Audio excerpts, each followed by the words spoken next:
Um bom dia! Hoje a nossa palavra de meditação é em Êxodo. E eu quero lhe explicar rapidinho aqui. Espero que você que gosta de ouvir meus áudios escute essa explicação.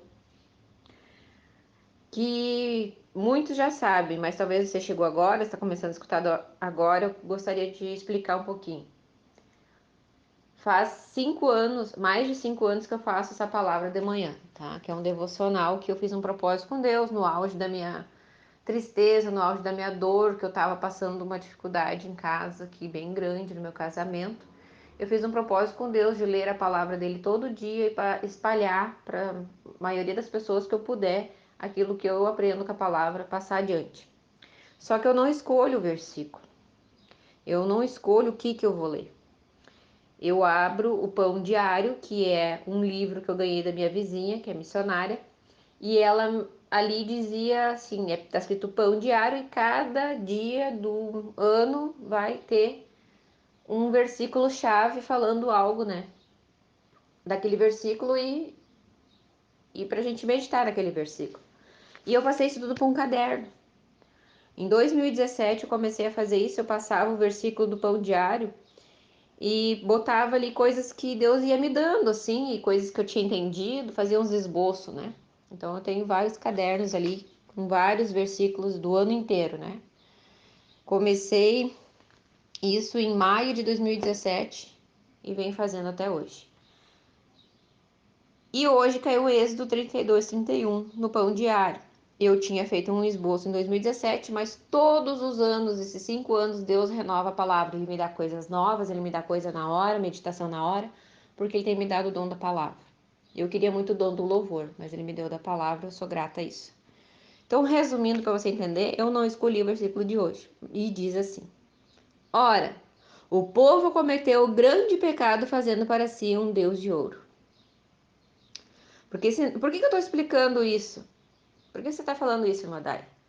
Para não acharem que eu estou querendo dar indireta para alguém ou ficar na mesma tecla. Não pode adorar outros deuses.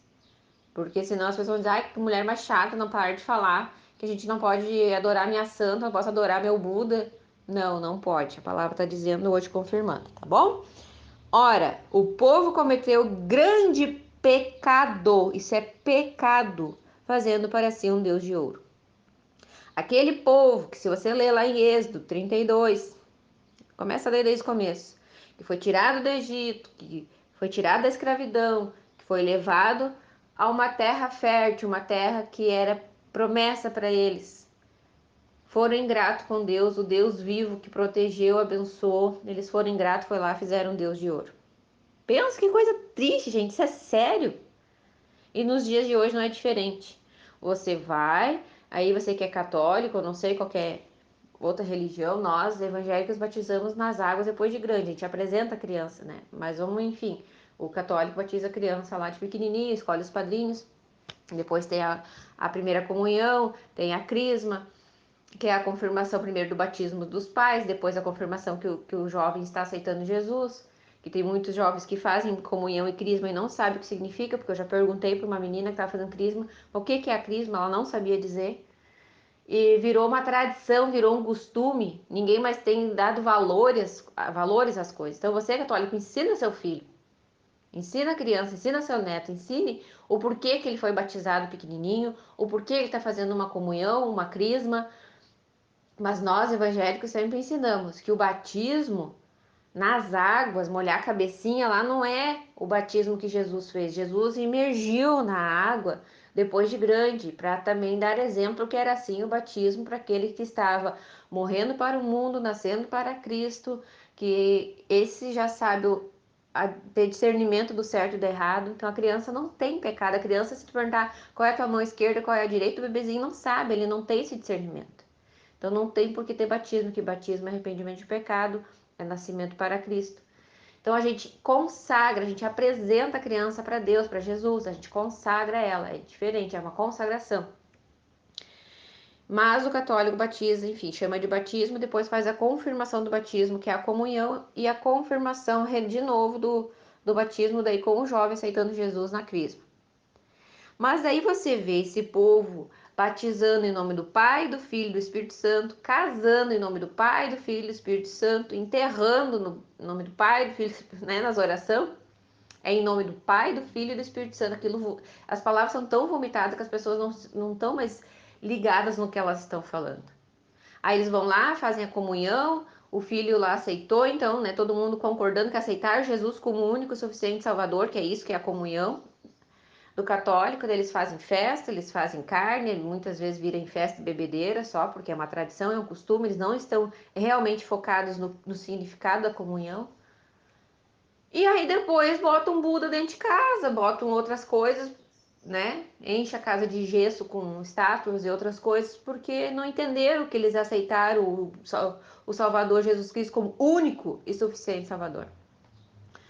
Então não seja idólatra. Aceite Jesus de verdade, um coração sincero e voltado a Jesus.